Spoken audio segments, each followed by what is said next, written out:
है सबैजनालाई। आज चाहिँ स्पेसल कफी आइस हैन, हामी चाहिँ स्पेसल कफी आइस खाने मान्छे पर्यो कि हैन।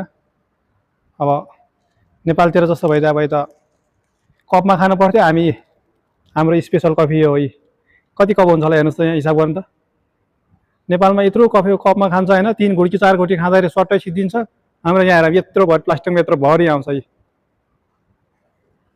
यो चाहिँ स्पेसल कफी हो, यो मलेसियाको स्पेसल कफी हो।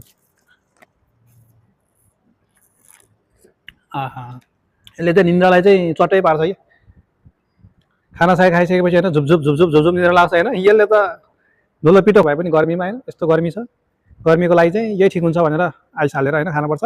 स्वाट निन्द्रा भगाउने दबाई यही हो। त्यसपछि स्पेसल कफी हो यो चाहिँ, मलेसियाको चाहिँ स्पेसल कफी है यो।